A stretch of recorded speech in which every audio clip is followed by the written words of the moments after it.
সূচিবাই কথাটার সাথে পরিচিত নয় এমন মানুষ হয়তো বর্তমানে খুব কমই আছে।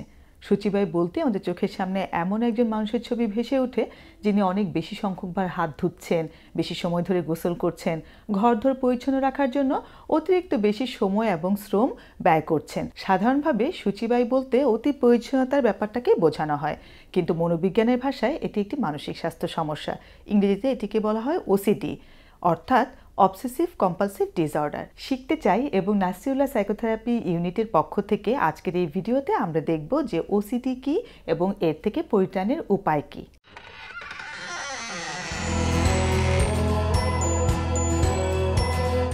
এই ধরনের মানসিক সমস্যায় ব্যক্তির মনের মধ্যে এমন কিছু চিন্তা অথবা ছবি অথবা সন্দেহ চলে আসে যেটা খুব অপ্রয়োজনীয় এবং ব্যক্তির মধ্যে অস্বস্তি তৈরি করে।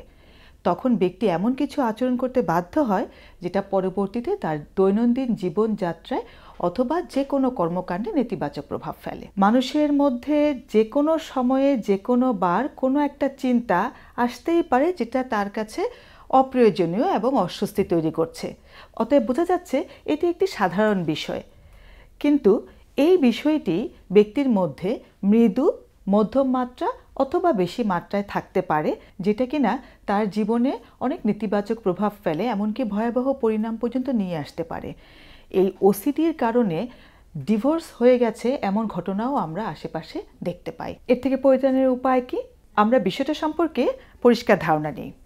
ব্যক্তির মাথায় এমন কিছু চিন্তা চলে আসে যেটা ব্যক্তি একদমই চাচ্ছে না, যেমন সেক্স সম্পর্কিত, নাস্তিকতাবাদী কোনো চিন্তা অথবা ময়লা জীবাণু দ্বারা আক্রান্ত হচ্ছে এই ধরনের কোনো চিন্তা।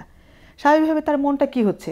খুঁতখুঁত কাজ করছে বা অপরাধবোধ কাজ করছে অথবা খুবই অস্বস্তি, একটা খুবই ডিস্ট্রেস তৈরি হচ্ছে ব্যক্তির মধ্যে।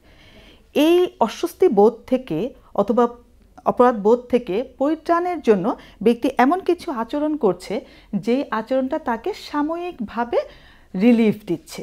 যেমন যদি জীবাণু সংক্রান্ত কোনো চিন্তা হয়ে থাকে তাহলে ব্যক্তি খুব বারবার হাত ধুচ্ছে। যদি সেক্স রিলেটেড কোনো চিন্তা চলে আসে ব্যক্তি অ্যাভয়েড করছে যে কোনো কিছু। ইভেন কোনো মানুষ আছে যে মা বোনকে পর্যন্ত অ্যাভয়েড করে, কারণ তার মনের মধ্যে ছবি ভেসে ওঠে যে একদম সেক্স রিলেটেড কোনো একটা ছবি তার চোখের সামনে ভেসে উঠছে, সে খুবই অস্বস্তি বোধ করে, অ্যাভয়েড করছে। নাস্তিকতাবাদী চিন্তা আসলে খুব তওবা করছে, কান্নাকাটি করছে, জিয়ারত করছে। এই আচরণগুলো যখন ব্যক্তি করছে তখন সাময়িকভাবে ব্যক্তি কিন্তু রিলিফ পাচ্ছে, কিন্তু এই রিলিফ কি সবসময়ের জন্য পাচ্ছে? আবার কি পরবর্তীতে ব্যক্তির মাথায় এই চিন্তা চলে আসছে না? আপনাকে একটা জিনিস খেয়াল করতে হবে, যে আচরণগুলো আপনি করছেন এই আচরণগুলো করার জন্যই কিন্তু আপনার এই চক্রটা, একটা দুষ্ট চক্র, এটা কিন্তু পূর্ণ হচ্ছে। এই দুষ্টচক্রকে আমরা বলে থাকি OCDর দুষ্টচক্র। তার মানে কি জানেন? আপনার মাথার উপর একটা ভূত বসে আছে, এই ভূতটার নাম হচ্ছে OCD মনস্টার।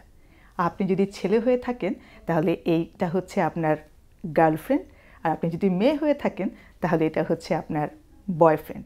এখন আপনি চিন্তা করেন এই গার্লফ্রেন্ড অথবা বয়ফ্রেন্ডের সাথে আপনি কি অ্যাফেয়ারটা চালিয়ে যেতে চান কিনা, তার মানে এই OCDর দুষ্টচক্রের ভেতর আপনি থাকতে চান কিনা। যদি না চান তাহলে কি করতে হবে? আপনাকে এই চক্রটাকে জাস্ট ভেঙে ফেলতে হবে। এখন খেয়াল করেন, একটা চক্রকে যদি আপনি ভাঙতে হয়, ধরেন ফর এক্সাম্পল এই যে একটা চক্র ঘুরছে, এই চক্রটাকে যদি আপনি থামাতে চান তাহলে এখান থেকে অথবা এখান থেকে একটা স্ক্রু যদি আপনি খুলে ফেলে দেন তাহলে কিন্তু চক্রটা কিন্তু ভেঙে যাবে এবং আপনি কিন্তু মুক্ত হয়ে যাবেন। তাহলে আসুন দেখি আমরা যে কোন স্ক্রুটাকে খুলে ফেলা যায়, তার মানে কোন বিষয়টাকে থামানো যায়, চিন্তা, মন নাকি আচরণ। চিন্তাটা যদি খেয়াল করেন, চিন্তা কি আপনি আসলেই সহজে থামাতে পারবেন? চিন্তাটা কি আপনার কন্ট্রোলে আছে, নাকি আপনার মাথার উপর যে OCD মনস্টার আপনার মাথার ভিতর চিন্তাগুলো আপনি না চাইতেই ঢুকিয়ে দিচ্ছে, তাই নয় কি? মনটার কথা একটু ভাবেন তো। এক ব্যক্তির মাথায় যদি নাস্তিকতাবাদী চিন্তা বা এমন কোনো চিন্তা আসে যেটা ব্যক্তি পছন্দ করছে না, তাহলে কি মনটা কি হ্যাপি থাকবে? মনটা তো এই অবস্থা হবেই। এখন বাকি রইল কি? আচরণ। আপনাকে মনে করিয়ে দিচ্ছি যে কোনো একটা কিন্তু আপনাকে স্টপ করতেই হবে, তাহলে এই দুষ্টচক্রটা ভেঙে যাবে। আচরণটাকে আমাদের বন্ধ করে দিতে হবে, অর্থাৎ এই আচরণগুলো করা যাবে না যেই আচরণগুলো করার ফলেই আমি দুষ্টচক্রের মধ্যে পড়ে আছি। একটা ছোট্ট একটা উদাহরণ বলি। কার বাসায় বেশি মেহমান আসে বলেন তো? যারা খুব আপ্যায়ন করে, খাতির যত্ন করে, তাই না? কার বাসায় মেহমান আসে না বা অ্যাভয়েড করে বলেন তো? ঠিক বিপরীত, যারা খাতির যত্ন করে না, আপ্যায়ন করে না। আপনি চিন্তা করে দেখেন তো এই ওসিডি মনস্টারের জন্য আপনি কেমন হোস্ট ছিলেন। অর্থাৎ আপনি না বুঝেই এই ওসিডি মনস্টারকে এমন আপ্যায়ন করেছেন যে আপনাকে একদম সে পেয়ে বসেছে। এক্ষেত্রে আপনি আপনার ভালো লাগার কিছু কাজ যদি করেন অথবা রিল্যাক্সেশন ব্যায়ামটা যদি করেন, তাহলে এই ওসিডি ভূত আপনার কাছে আর পাত্তা পাবে না।